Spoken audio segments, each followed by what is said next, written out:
नमस्कार, स्वागत है आपका सफल किसान में। मैं हूं अंशु सिंह। सफल किसान एक ऐसा कार्यक्रम है जिसके माध्यम से हम आप तक पहुंचाते हैं प्रतिभाओं की कहानियां जो कि कृषि के क्षेत्र में नवाचार को अपना रही हैं, नई तकनीक को अपना रही हैं और अपनी पहचान बना रही हैं। जी हां, इन विभूतियों से आपकी मुलाकात करवाकर कहीं ना कहीं हमारा भी ये मकसद रहता है कि अन्य किसान भी इनसे प्रेरित हों और देश विकास की राह पर और तेजी से आगे बढ़े। आज के कार्यक्रम में हम आपकी मुलाकात करवाएंगे ऐसे सफल किसानों से जो कि एफपीओ बनाकर छोटे और सीमांत किसानों को आगे बढ़ाने में महत्वपूर्ण योगदान निभा रहे हैं। तो चलिए आज के सफल किसान में सबसे पहले आपको लेकर चलते हैं कानपुर देहात के मनकापुर गांव में।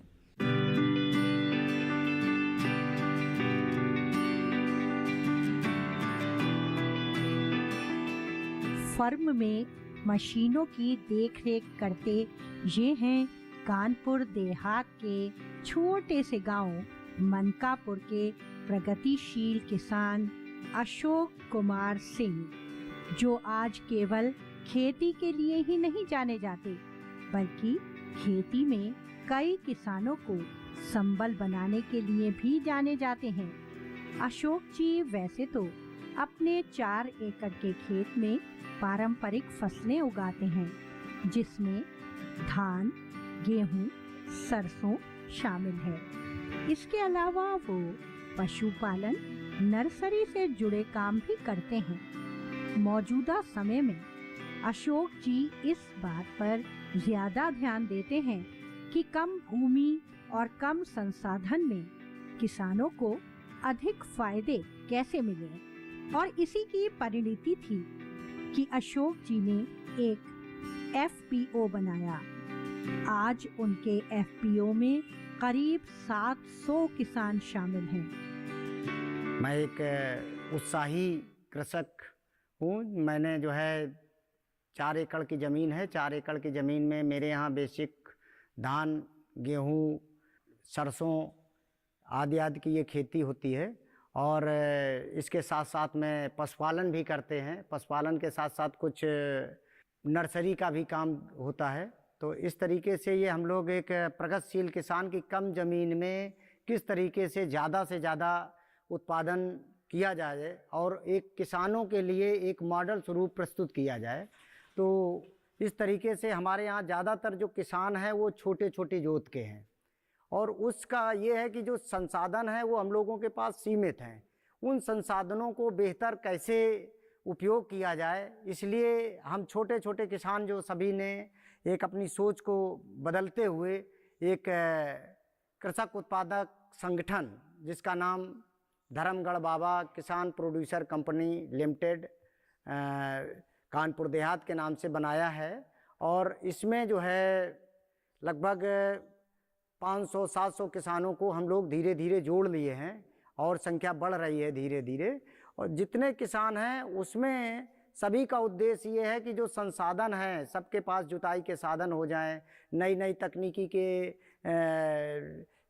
जो यंत्र हैं वो प्राप्त हो जाएं, किसी प्रकार का जो इन सीटू वगैरह हम लोगों को मिल जाए जिससे आग लगाने का जो प्रक्रिया होती है वो ना हो, जिससे हमारी उर्वरा शक्ति भी बनी रहे और साथ ही सभी किसानों को उसको कम दाम पे उसको मिल जाए।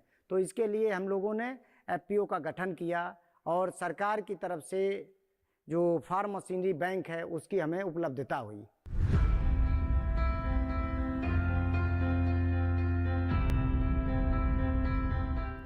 आइए अब आपकी मुलाकात करवाते हैं एफपीओ चलाने वाले अशोक सिंह से, जो कि छोटे किसानों को संगठित कर रहे हैं और एफपीओ के माध्यम से उन्हें कई तरह की तकनीक से रूबरू भी करवा रहे हैं। इस एफपीओ के माध्यम से कैसे किसानों को लाभ हो रहा है, आइए जानते हैं।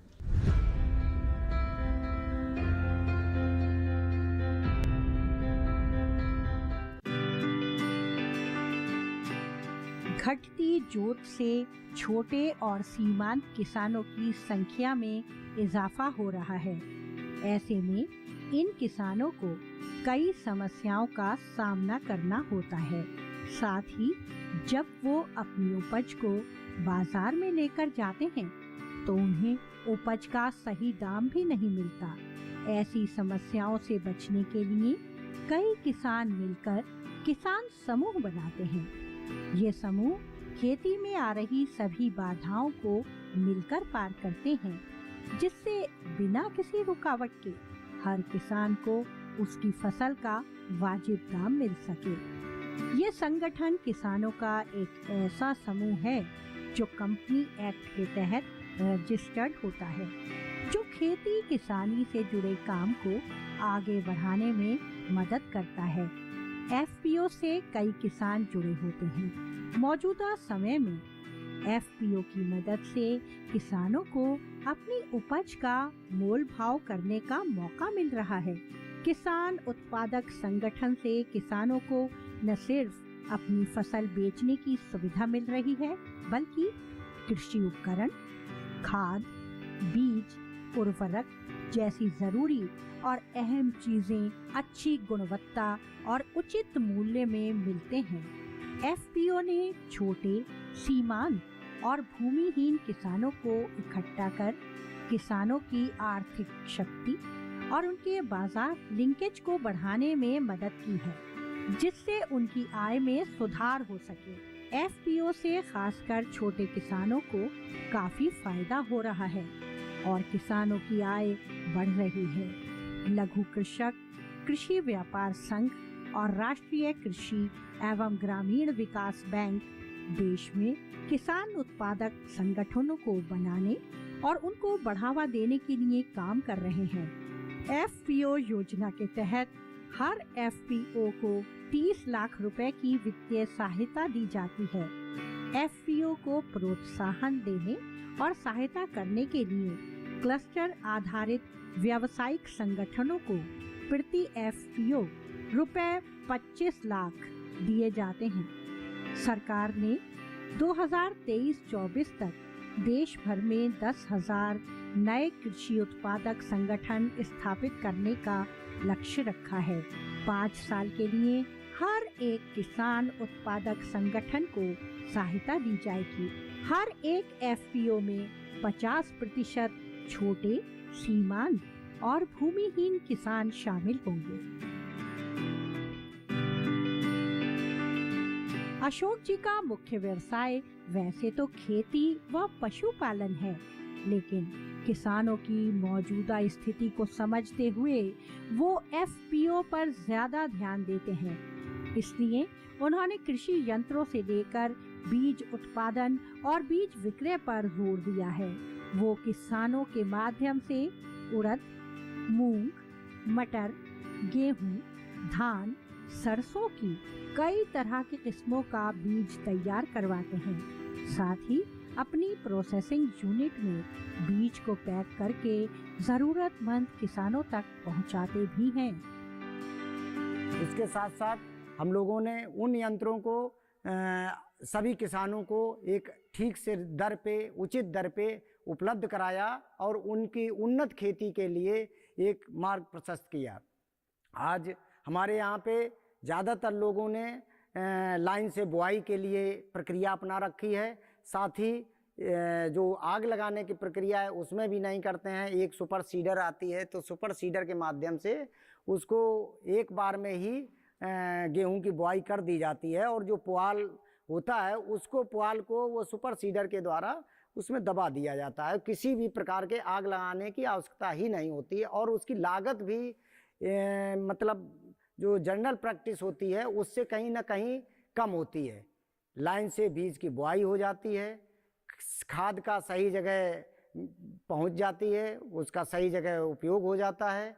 इसके साथ साथ कम समय लगता है, साथ में जो पैसा लगता है वो भी कम लगता है। लगभग 600 रुपये की दर पे 1 बीघे की मतलब 0.5 एकड़ की आराम से जो है बुआई की जा सकती है। 1 एकड़ का खर्चा लगभग 1200 रुपये आता है, जबकि जनरल प्रैक्टिस में अगर किसान बुआई और उसके 2 बार बुआई करे, 2 बार जुताई करेगा, उसकी पाटा लगाएगा, उसमें अलग से सीड बोने की व्यवस्था करेगा, अलग से ब्रॉडकास्टिंग सिस्टम से करेगा, तो उसका खर्चा बहुत ज़्यादा और समय भी ज़्यादा लगता है।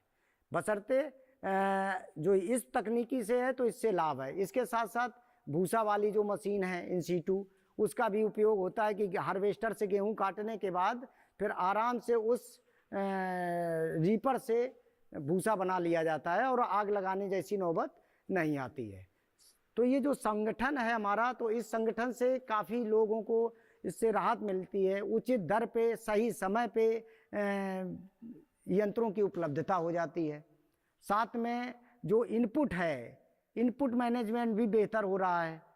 किसी भी प्रकार की जो दवाएं होती हैं तो वो सही और सस्ती दवाएं, उचित दर पे दवाएं, उचित दर पे खाद वगैरह, उचित दर पे बीज, सभी चीज़ें उपलब्ध हो जाती हैं। किसी प्रकार की डुप्लीकेसी और किसान की ठगने जैसी शिकायत का अनुभूति नहीं होती है।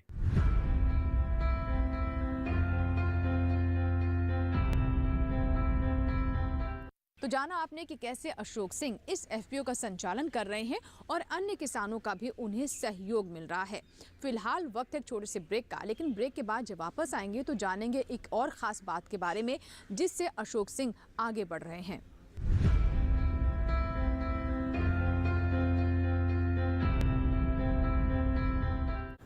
दीदी नौकरी लग गई। अरे वाह, बधाई हो। तो अब तो ढेर सारी शॉपिंग। हाँ दी, नया मोबाइल। अरे रुको शहजादे, सैलरी से पहले खर्चे। इंस्टेंट लोन भी तो मिलता है। पहले बजट बनाना सीखो, फिर खर्च करो। पर दी, देखो, कमाई का एक हिस्सा हमेशा बचाना चाहिए, लेकिन पार्टी देने से नहीं बचोगे तुम। हाँ दी, पार्टी मेरी, बजट तुम्हारा। अच्छा। आरबीआई कहता है, सही वित्तीय बर्ताव करे आपका बचाव।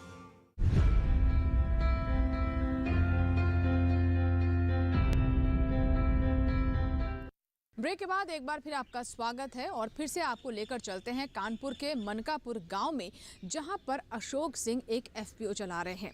लेकिन उनकी कामयाबी के पीछे एक और वजह भी है। आइए उसके बारे में भी जानते हैं। साथ ही आपको ये भी बताते हैं कि अशोक सिंह का मानना है कि सरकार जिस तरीके से किसानों का सहयोग कर रही है, उससे भी तस्वीर काफ़ी तेज़ी से बदल रही है।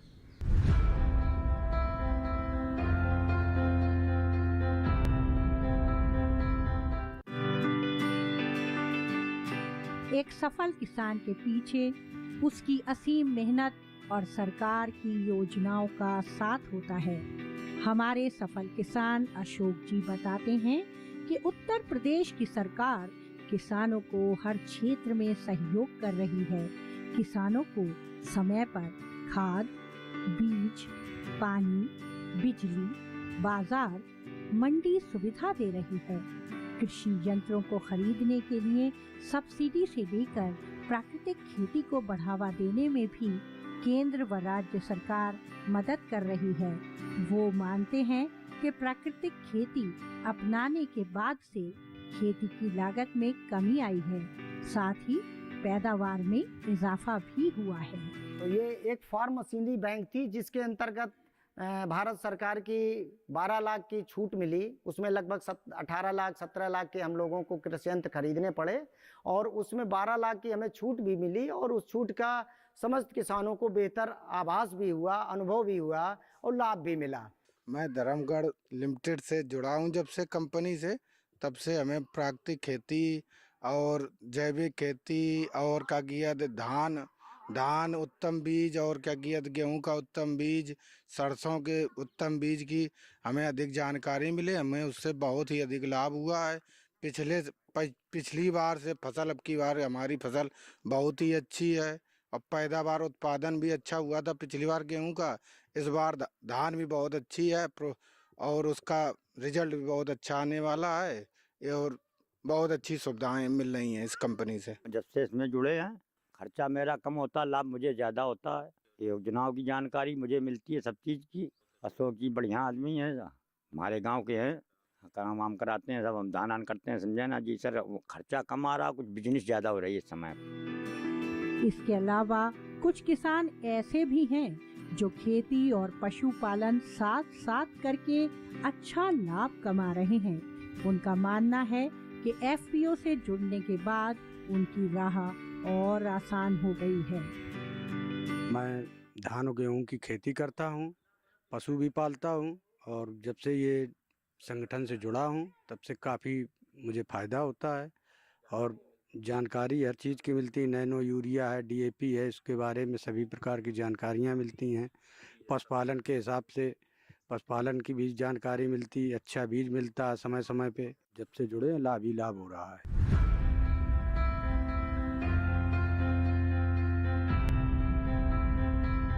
तो आपने जाना कि कैसे अशोक सिंह कृषि के क्षेत्र में महत्वपूर्ण भूमिका निभा रहे हैं और एफपीओ के माध्यम से छोटे छोटे किसानों तक लाभ पहुंचा रहे हैं।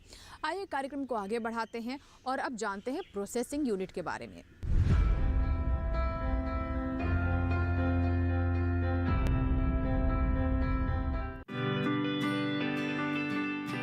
अशोक जी जिस जगह पर अभी खड़े हैं ये ही उनकी प्रोसेसिंग यूनिट है, जहां किसानों की मेहनत के बाद तैयार बीजों का भंडारण किया जाता है और इसके बाद किसानों की मांग के हिसाब से भेजा जाता है।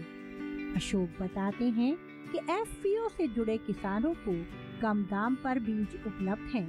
इसके अलावा अशोक जी की प्रोसेसिंग यूनिट में ऐसी भी मशीनें हैं जो पराली का समुचित निवारण करने में सहायक हैं। वो बताते हैं कि सरकार के द्वारा चलाए जा रहे जागरूकता अभियान के बाद से किसान अब पराली को आग के हवाले नहीं करते, बल्कि सुपर सीडर की मदद से सीधी जुताई करते हैं। इसी के साथ साथ दृष्ट परियोजना के अंतर्गत बीज विधायन केंद्र, जिसकी हमें आवश्यकता थी, जो यहाँ पे किसानों की एक मांग थी कि जो किसान लोग अपना बीज उत्पादन करते हैं सही बाजार नहीं मिलता है, तो इसलिए अब उसको तकनीकी चेंज कर दी। हम लोग फाउंडेशन या ब्रीडर सीड यूनिवर्सिटी से और अन्य जगह से लाके और उसको यहाँ पे किसानों को फार्मों पे उत्पादन कराते हैं और उत्पादन के बाद उनसे वो सारा बीज हम लोग कलेक्ट करते हैं। कलेक्ट करने के बाद जैसा कि हमारे गोदाम में दिखेगा, उसको हम लोग रख लेते हैं और सीजन पे उसकी प्रोसेस करके ग्रेडिंग और पैकिंग करके अपने नाम से हम उसको, अपनी कंपनी के नाम से उसको निकालते हैं और अपने शेयर, सबसे पहले तो हम उन बीजों को अपने शेयर होल्डर्स को देते हैं और फिर वो बीज अपने से बाहर भी देते हैं, डिमॉन्स्ट्रेशन के लिए देते हैं, दूसरे ज़िले में देते हैं। तो इसमें क्या होता है कि जो हम फार्मर्स को बीज दे के उनसे उत्पादन कराते हैं, उसमें उनको हम कुछ अतिरिक्त दर देते हैं। बाज़ार में अगर रेट 2000 का गेहूं का चलता है तो उनको हम कम से कम बोनस के तौर पे 100 रुपये अतिरिक्त देते हैं, जिससे वो नई तकनीकी का समावेश उन्होंने किया, उन्होंने नई तकनीकी को अपना के और उस बीज का उत्पादन किया, सावधानियां बरती और उन सावधानियों को बरतते हुए हमें बीज की उपलब्धता कराई। सुपर सीडर में रोटावेटर, रोलर व फर्टी सीडरिल लगा रहता है। सुपर सीडर ट्रैक्टर के साथ 12 से 18 इंच खड़ी पराली को खेत में जुताई करने में सक्षम है। रोटावेटर पराली को मिट्टी में दबाने, रोलर समतल करने व फर्टी सीडरिल खाद के साथ बीज की बुआई करने का काम करता है। इससे 2 से 3 इंच की गहराई में बुआई होती है। पराली प्रबंधन में सहायक है सुपर सीडर। धान के खेत में गेहूं की कर सकते हैं सीधी बुआई। इसमें रोटावेटर, रोलर व फर्टी सीडरिल लगा होता है।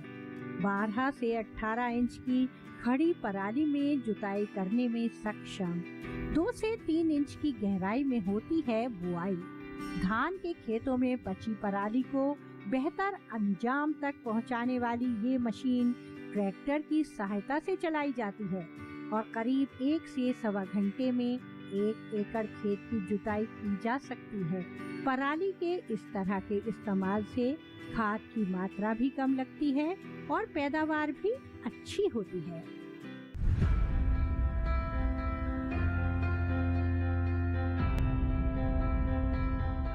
इसी के साथ ही यहाँ वक्त एक छोटे से ब्रेक का, लेकिन ब्रेक के बाद जब वापस आएंगे तो जानेंगे कि किसानों के लिए बदलती कृषि व्यवस्था में केवीके की क्या भूमिका है।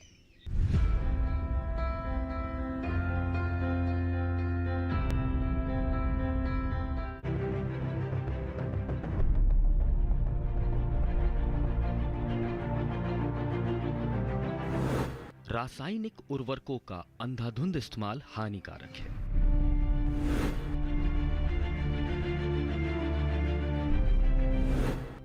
क्या है सही तरीका?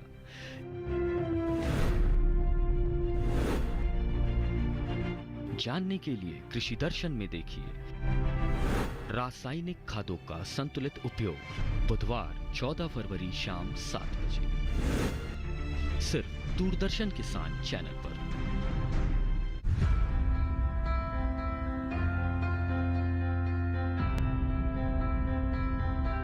ब्रेक के बाद एक बार फिर आपका स्वागत है। आप देख रहे हैं सफल किसान। आइए बात करते हैं कृषि विज्ञान केंद्र की, जो कि हमारी सरकार, वैज्ञानिक और किसानों के बीच एक सेतु का काम करते हैं। कृषि विज्ञान केंद्र के माध्यम से हमारे किसानों को नई योजना के बारे में जानकारी मिल पाती है, साथ ही आधुनिक तकनीक तक भी अपनी पहुंच बना पाते हैं। तो आइए जानते हैं केवीके की भूमिका के बारे में।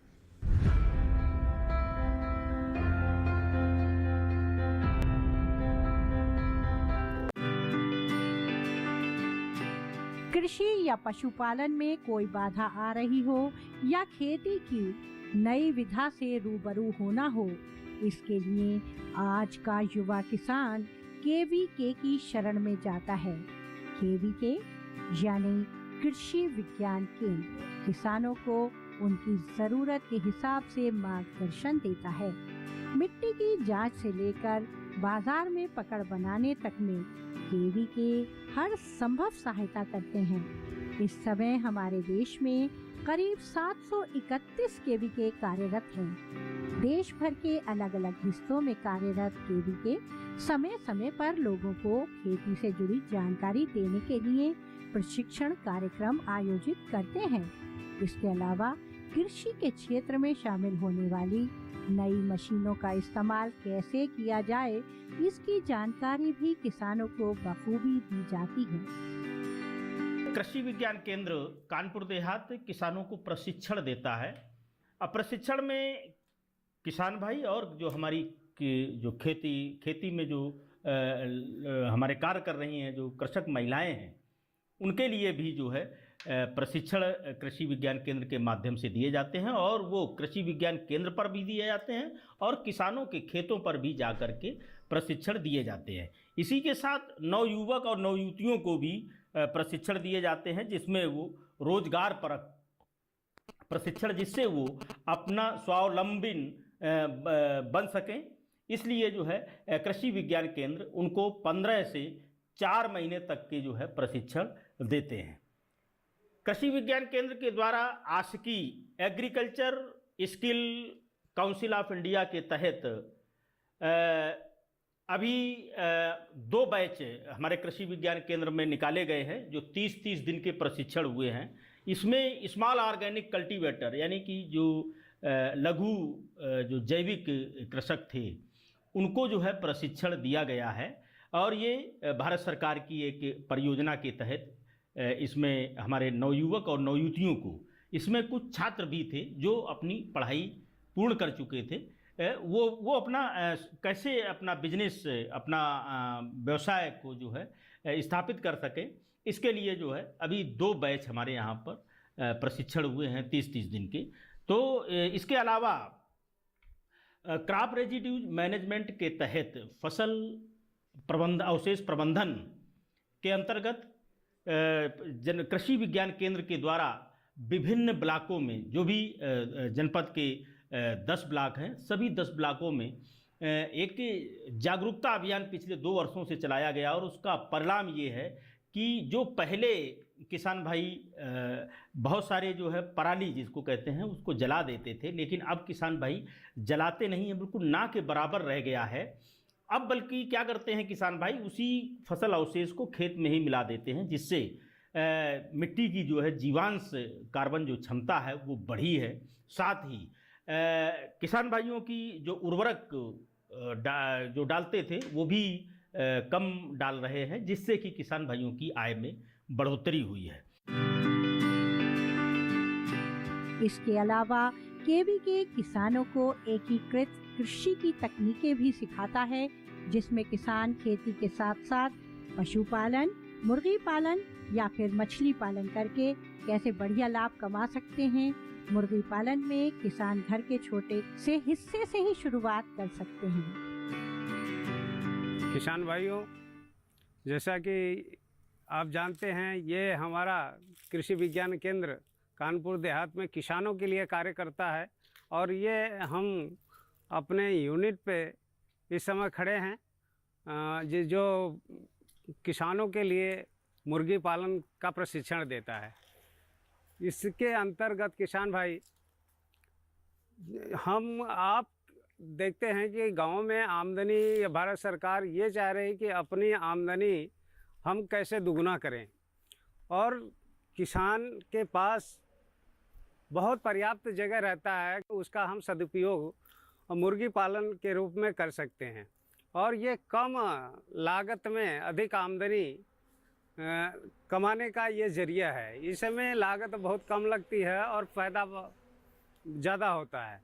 और ये विशेष तौर से जो नवयुवक हैं, जो बेरोजगार हैं, पढ़ लिख के काम धंधा नहीं मिल पा रहा है, तो कम पूंजी में अपना कार्य आसानी से कर सकते हैं। इसके लिए जो सरकारी योजनाएं हैं, जो ज़िले लेवल पे पशुपालन विभाग है, उनके यहाँ ये योजनाएं चलती हैं। समय समय पर किसान भाई अगर उनके यहाँ जाके संपर्क करें तो ये योजनाओं का लाभ उठा सकते हैं। उसके साथ ही अपना खुद का कार्य व्यवसाय कर सकते हैं। इसके लिए हमारा केंद्र प्रशिक्षण देता है। ये प्रशिक्षण जो है 1 हफ्ते का चलता है, 15 दिन का चलता है, 2 दिन का चलता है, और बीच बीच में ये हम अपने प्रशिक्षण को प्रेस मीडिया के माध्यम से भी बताते हैं। प्रशिक्षण लेने के उपरांत किसान भाई बैंक से सर्टिफिकेट के आधार पे उनको लोन फाइनेंस हो जाता है, मिल जाता है, तो अपना कार्य आसानी से कर सकते हैं।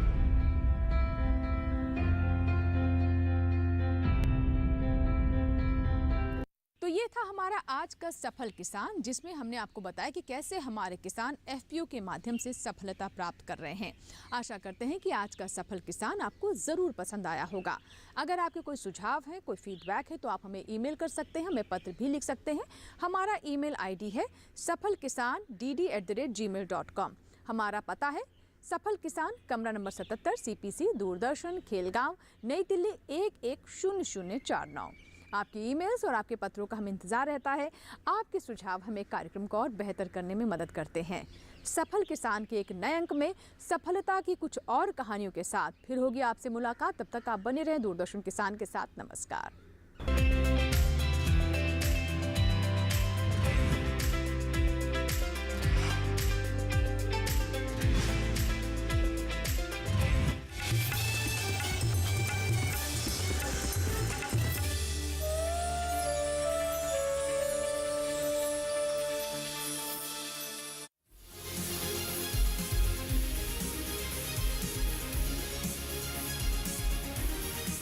धरती का सीना चीर दे,